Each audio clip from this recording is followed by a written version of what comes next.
வந்திருக்க பத்திரிகையாளர் எல்லாருக்கும் என்னோட வணக்கம். நான் மிடில் கிளாஸ் படத்தோட டைரக்டர் கிஷோர் முத்துராமலிங்கம். கோயம்புத்தூருக்கு தேட்டர் விசிட்டுக்காகவும் மக்களை நேரடியாக போய் பார்க்கறதுக்காகவும் வந்திருக்கோம். கோயம்புத்தூர் மட்டும் இல்லை, திருச்சி, தஞ்சாவூர் எல்லா இடம் சுற்றி வந்துகிட்டு இருக்கோம். நல்ல ரெஸ்பான்ஸு. மக்கள் இந்த படத்தை ரொம்ப கொண்டாடுறாங்க. நல்லா தெரியுது. இப்போ புதன்கிழமைனாலும் அரங்கு நிறைந்து தான் இருக்குது. போகிற இடத்துல நல்ல ரெஸ்பான்ஸாக இருக்குது. இது முக்கியமாக இது நீங்களும் கொண்டு போய் சேர்த்தீங்க, பெரிய ஒரு நன்றியை நான் சொல்லிக்கிறேன்.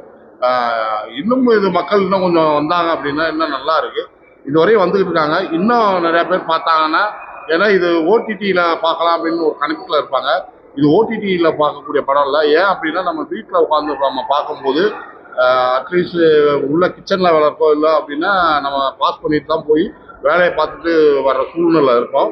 இது நீங்கள் அப்படி பார்த்தீங்கன்னா கனெக்ஷன் இதாகும். ஏன்னா ஒரு ஃபேமிலி ட்ராமாவாக வந்து அடுத்து த்ரில்லர் ஆகி அடுத்து சென்டிமெண்ட்டாக இந்த படம் முடியும். அதனால் நீங்கள் தேட்டரில் ஒருங்கிணைத்து பார்த்தீங்கன்னா இது ரொம்ப உங்களுக்கு கனெக்ட் ஆகும். உங்களுக்கு நடந்த ஒரு விஷயமா இருக்கும்.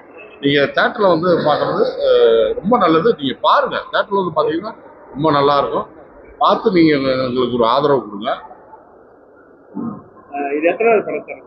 இது என்னோட டெபியூட் மூவிங்க. நான் ஆரம்பத்தில் வந்து சர்க்குணம் சார்ல களவாணி படத்தில் உதவிக்கு நான் ஒர்க் பண்ணேன். அப்புறம் நம்ம சூலூரை சேர்ந்த ரத்தீந்திரன் பிரசாத் அவரோட வந்து பூமிகா, வேதாளம் சொல்லுங்க இதெல்லாம் வந்து கோ டைரக்டராக ஒர்க் பண்ணேன். இன்னும் சில படங்களில் வந்து கதை விவாதத்திலையும் கைது டைரக்டராக தான் ஃபஸ்ட். இது எப்படி இந்த கதை கிளம்பு எப்படி உங்களுக்கு ஏதாச்சும் உங்க வாழ்க்கையில ஏதாவது நடந்ததா இல்லை வந்துட்டு? கண்டிப்பா என் வாழ்க்கையில நடந்ததுதான். என்னன்னா இது நிறைய பேரோட உண்மை சம்பவத்தோட அடிப்படை கலவை தான் இந்த படம். அதனால பேஸ்ட் ஆன் ட்ரூ ஈவெண்ட்ஸ்லயே நம்ம போட்டிருக்கோம். என்னன்னா எங்க அத்தை மாமா இவங்களோட 2 பேரோட கேரக்டர் எடுத்துக்கிட்டு அவர் வந்து எங்க மாமா வந்து கொஞ்சம் எப்படின்னா கொஞ்சம் ஃபேட்டியா இருப்பாரு. கொஞ்சம் நேரடியா கொண்டாடிட்டு பேச மாட்டாரு.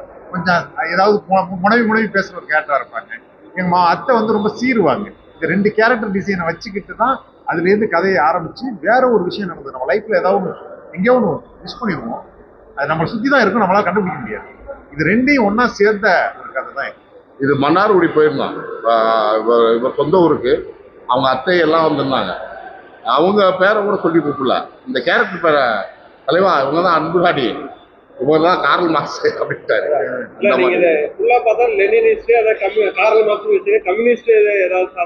கண்டிப்பா அதோட இது இருக்கு. அது என்னன்னா இந்த படம் வந்து இந்த கதை உருவாகுது, இந்த திரைக்கதையே ரொம்ப புதுசு. திருப்பி இந்த மாதிரி ஒரு அமைப்புல எழுத முடியாது. ஏன்னா ஒரு ஃபேமிலி ட்ராமா காமெடியில ஆரம்பிச்சு போயிட்டே இருக்கல ஒரு த்ரில்லர் மூமெண்ட் வந்து இதுக்குள்ள வந்து ஒரு எமோஷனலு, ஒரு கம்யூனிகேஷன் டச்சு, இது அத்தனையும் இதுக்குள்ள இருக்கு. இது வந்து ரொம்ப இந்த திரைக்கதை அமைஞ்சதே பெரிய